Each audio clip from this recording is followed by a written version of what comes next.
नमस्कार मंडळी, आगरी मेजवानीमध्ये तुमचं स्वागत आहे। आणि आज आपण करणार आहोत जिताड्याचं कालवण आणि फ्राय। तर आज हा जिताडा आणलेला आहे, जवळजवळ 2-2.5 किलोचा हा जिताडा आहे। तर याला मी कापायला कोळणीकडे घेऊन जाणार आहे। तर हा कोळणीकडे मी कापायला मार्केटमध्ये आणलेला आहे। तर कोळीन जिताडा कापून देत आहे। तर हा जिताडा मूळचा भातशेतीतला मासा आहे। हा प्रामुख्याने रायगड जिल्ह्यात मोठ्या प्रमाणात मिळतो। पेन, अलिबाग, पनवेल तालुक्यात मोठ्या प्रमाणात त्याची पैदास केली जाते। तळ्यांमध्ये पाणी साठवून त्या तळ्यामध्ये या जिताड्याची पैदास केली जाते। तसेच हा खाडीमध्ये मिळतो, समुद्रामध्ये देखील मिळतो। आपण जसं म्हणतो की हा रायगड जिल्ह्याचा मासा आहे, रायगडचा राजा म्हणून याला ओळखला जातो। तर हा गोव्यापासून ठाण्यापर्यंत मिळतो। आपल्या भारतात तो बंगालमध्ये सुद्धा मोठ्या प्रमाणात मिळतो। बंगालमध्ये त्याला बेटकी असं म्हटलं जातं। तिथे सुद्धा हा मासा खूप चवीने खाल्ला जातो। तसेच हा मासा जसा भारतात भेटतो तसा भारताबाहेर देखील मिळतो। पूर्वेकडील राष्ट्र जसे जपान, सिंगापूर, थायलंड, मलेशिया या भागांमध्ये देखील जिताडा मासा मोठ्या प्रमाणात मिळतो आणि तिथे देखील चवीने खाल्ला जातो। तर असा हा चविष्ट रुचकर मासा मिळणं ही एक पर्वणीच असते।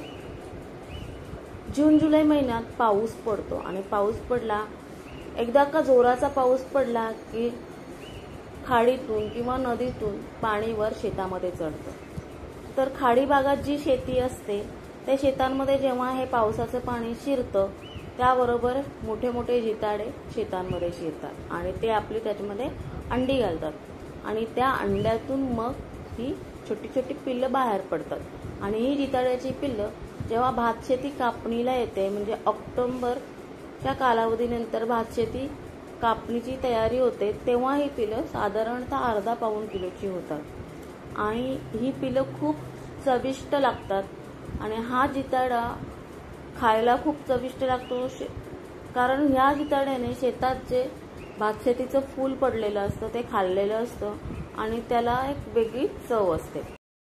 खाडीकिनारी जी शेती असते त्या प्रत्येक शेतामध्ये एक छोटंसं कोन असतं। कोन म्हटलं म्हणजे एक छोटंसं डबकं असतं आणि त्या डबक्यामध्ये ही शेतात शिरलेली मच्छी साठून राहते। जेव्हा शेत कापलं जातं तेव्हा या डबक्यामध्ये मासेमारी केली जाते आणि त्याच्यामध्ये वेगवेगळ्या प्रकारचे मासे मिळतात आणि त्यात जर तुम्हाला जिताडा, शिवडा यासारखे मासे मिळाले तर शेतकरी राजा खूप खुश होतो। आणि मग तो जिताडा मिळाला की मग तो शेतावरच कापायचा आणि त्याचंच कालवण बनवून ते तिथंच खाल्लं जायचं आणि त्या कालवणाला एक खूप छान अशी चव येते। हे कालवण बनवण्यासाठी जास्त साहित्याची गरज नसते। मीठ, मसाला, हळद, गरम मसाला असेल तर मिरची, टॅमॅटो आणि कोथिंबीर एवढे टाकून हे कालवण केले जातं। या कालवणामध्ये ना वाटण ना घाटण, पण हे बिना वाटणाचं कालवण खूप चविष्ट लागतं आणि शेतकरी राजा त्याच्यासोबत शेतावर असणारी माणसं आनंदाने तो मासा खातात। तर मासा कापून होत आलेला आहे, तर तुम्ही बघू शकताय मासा मस्तपैकी कापून झालेला आहे। आता या जिताड्याला आपण घरी घेऊन जाऊया। तर जिताडा स्वच्छ धुवून घेतलेला आहे, डोक्याचा आणि पोटाचा भाग वेगळा केलाय आणि ह्या तुकड्या वेगळ्या केलेल्या आहेत। तर इथे आपण डोक्याचं आणि पोटाचा जो काही भाग आहे त्याचं कालवण करणार आहोत आणि जो मधला काटा असतो तो देखील कालवणामध्ये घालणार आहोत आणि बाकीच्या तुकड्या आहेत त्या आपण फ्राय करून घेणार आहोत। तर वळूया आपल्या रेसिपीकडे, जिताड्याचं कालवण आणि जिताडा फ्राय। तर इथे जिताड्याचं डोकं, पोटाचा भाग आणि थोडासा काट्याचा भाग कालवणासाठी घेतलेला आहे। आता कालवण करण्यासाठी आपण हिरवं वाटण करून घेऊया। त्यासाठी मी 15 ते 20 लसणाच्या पाकळ्या घेतलेल्या आहेत। पाकळ्या साईजने मोठ्या आहेत।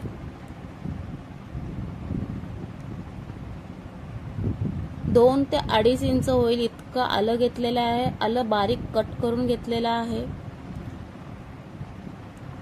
आलं घालून झाल्यानंतर त्यामध्ये आपण कढीपत्ता घालणार आहोत। तर इथे चांगला 15 ते 20 पानं कढीपत्त्याची घालणार आहोत।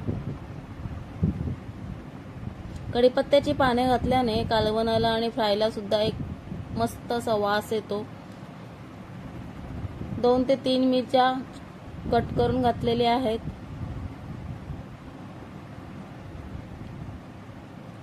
सात ते 8 मिरी दाणे घेतलेले आहेत। 3-4 लवंगा, 1 चमचा होईल इतकं जिरं घालून झाल्यानंतर त्यामध्ये आपण कांदा घालणार आहोत। इथे मी 1 छोटा कांदा घेतलेला आहे आणि तो चिरून घेतलेला आहे। कांदा घातल्याने कालवणाला एक जाडसरपणा येतो आणि मच्छी फ्रायला देखील एक वेगळा स्वाद येतो। आणि मुठभर धुवून घेतलेली कोथिंबीर घातल्यानंतर हे आपल्याला मिक्सरला लावून घ्यायचं आहे। वाटण वाटताना त्यामध्ये पाणी घालायचं नाही। एकदा मिक्सरला फिरवून घेतल्यानंतर थोडंसं पाणी घालून पुन्हा त्याची फाईन पेस्ट बनवायची आहे। तर तुम्ही बघू शकता फाईन पेस्ट तयार झालेली आहे। आता गॅसवर पातेलं ठेवलेलं आहे। पातेलं चांगलं गरम करून घ्यायचं आहे। पातेलं गरम झालंय, आता आपण त्यामध्ये तेल घालून घेऊया। तेल घालून झाल्यानंतर त्यामध्ये आपण तयार केलेलं हिरवं वाटण घालून घेऊया। इथे मी 2 चमचे हिरवे वाटण घालत आहे। हिरवं वाटण आपल्याला मस्तपैकी गुलाबी रंग येईल इतकं परतायचं आहे।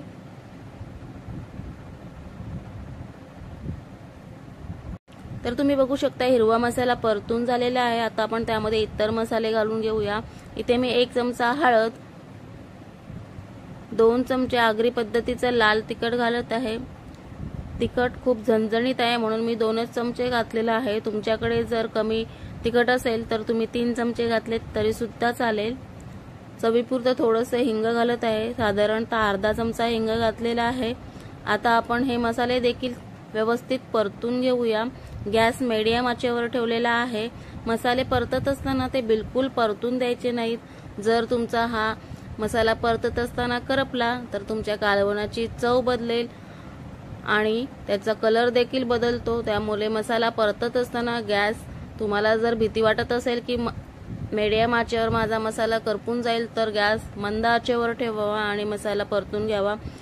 या कालवण्यामध्ये आपण कमीत कमी तेल वापरलेलं आहे। तुम्ही बघू शकता मसाल्यामध्ये जास्तीचं तेल दिसत नाहीये कारण जिताडामध्ये तेलाचं प्रमाण हे जास्त असतं, त्यामुळे मी फोडणीसाठी तेल हे कमी वापरलेलं आहे। तर आता हा मसाला व्यवस्थित परतून घ्यायचा आहे। त्याच्यातील जे मसाले आपण घातले त्यांचा स्वाद बाहेर पडेपर्यंतच त्याला परतायचा आहे। मसाला परतून झालेला आहे। आता आपण त्यामध्ये गरम पाणी घालून घेऊया। तर इथे मी कोमट पाणी घातलेलं आहे। तुमच्याकडे गरम केलेलं असेल, उकळतं पाणी असेल ते घातलं तरी सुद्धा चालेल।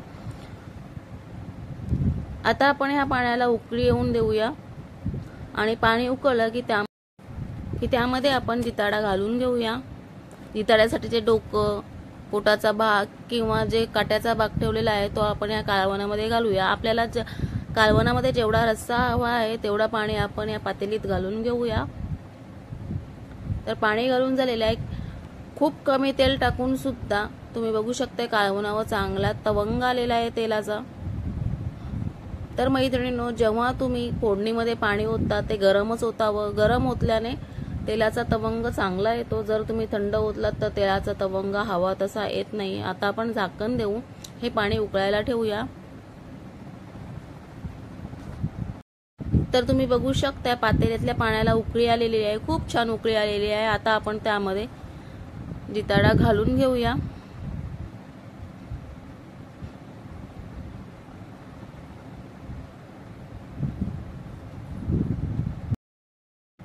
तर आता कालवणामध्ये जिताडा घालून झालेला आहे, तो व्यवस्थित मिक्स करून घेऊया। इथे मी जिताडा कालवणात बुडेल इतकंच पाणी घातलेलं आहे कारण मला रस्सा कमी हवा आहे। तुम्हाला जर जास्तीचा रस्सा हवा असेल तर तुम्ही इथे जास्त पाणी ऍड करू शकता। चवीपुरतं मीठ देखील घातलेलं आहे। आता आपण झाकण देऊन हा जिताडा साधारणतः 10 मिनिटं मंद आचेवर शिजवून घेऊया। क्वांटिटी वाढल्या कारणाने 10 मिनिटं शिजायला लागतील। जर तुमचं कमी क्वांटिटीचं कालवण असेल तर तुम्ही 5 ते 7 मिनिटं शिजवलं तरी सुद्धा चालेल। तर आता आपण मच्छी फ्रायकडे वळूया। तर इथे मी जिताड्याच्या तुकड्या बाजूला काढून ठेवलेल्या होत्या, त्यांना आता आपण मसाले लावून घेऊया। तर पहिल्यांदा आपण मसाला घालूया। इथे आगरी पद्धतीचा लाल तिखट वापरलेला आहे, ते मी 3 चमचे घातलेला आहे, कारण माझा मसाला जो आहे तो थोडा झणझणीत आहे। मसाला घातल्यानंतर त्यामध्ये हळद घालून घेऊया। तर इथे 1.5 चमचा हळद आपल्याला घालायची आहे। हळद सुद्धा घरात बनवलेली आहे। 2 चमचे गरम मसाला घालूया। 1 चमचा धना पावडर घालायची आहे, अजून थोडीशी धना पावडर घालते। अर्धा लिंबू पिळून घालायचा आहे। चवीपुरतं मीठ घालूया। इथे मी सेंधव मिठाचा वापर केलेला आहे। 2 चमचे आपण जे हिरवं वाटण केलेलं आहे ते घालायचं आहे। आता सर्व घटक घालून झाल्यानंतर हे सर्व जिताड्याला व्यवस्थित लावून घ्यायचं आहे।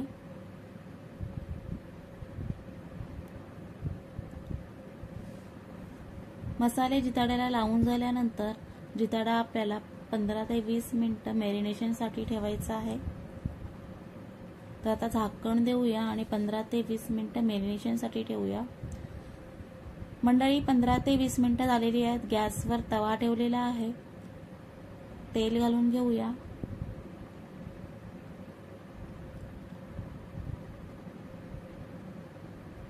इथे मी अर्धा चमचा होईल इतकं तेल घातलेलं आहे। तेल चांगलं तापून द्यायचं आहे आणि तेल चांगलं तापल्यानंतर आपल्याला जिताड्याच्या तुकड्या तव्यामध्ये घालायच्या आहेत। जर तुमचा तवा थंड असेल आणि त्यामध्ये तेल घातल्यानंतर लगेचच तुम्ही तुकड्या जर तव्यामध्ये घातल्यात तर त्या तव्याला चिकटण्याची शक्यता असते, म्हणून तवा हा व्यवस्थित तापून द्यायचा आहे।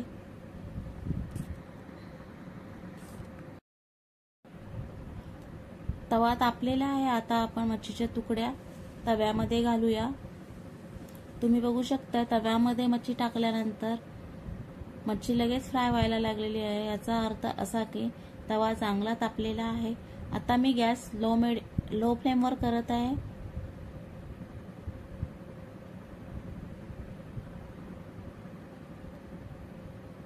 मच्छीच्या तुकड्या घालून झाल्यानंतर त्यांना 5 मिनिटं मंद आचेवर खालच्या बाजूने फ्राय करून घ्यायचे आहेत।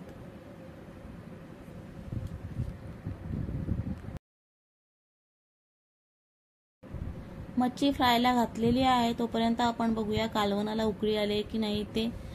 तर इथे कालवणाला छान अशी उकळी आलेली आहे। झाकण काढून बघूया, कलर देखील खूप छान आलेला आहे। आता आपण यामध्ये वाटण घालून घेऊया। तर आज आपल्याला काळं वाटण घालायचं आहे।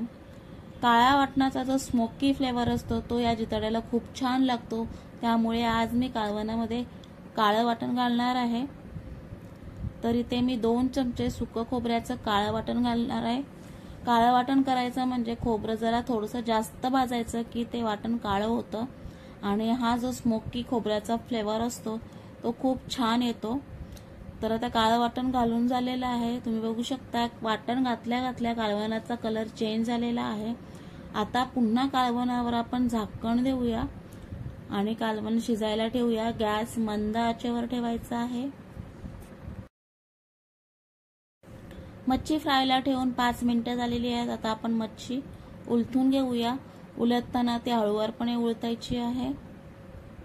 तर मच्छीला खूप छान असा गोल्डन ब्राऊन कलर आलेला आहे, तुम्ही बघू शकताय। तर मच्छी पलटून झालेली आहे। आता पुन्हा आपण 5 मिनिटं मंद गॅसवर मच्छीला फ्राय करायला ठेवूया। तर इकडे कालवण शिजले का ते बघूया। तर इथे कालवण चांगलं शिजलेलं आहे। मंद गॅसवर आपण कालवण शिजायला ठेवलं होतं। वाटण घातल्यानंतर 2 ते 3 मिनिटं झालेली आहेत। कालवण तयार झालेलं आहे। रश्याला कलर देखील खूप छान आलेला आहे। जो आपल्याला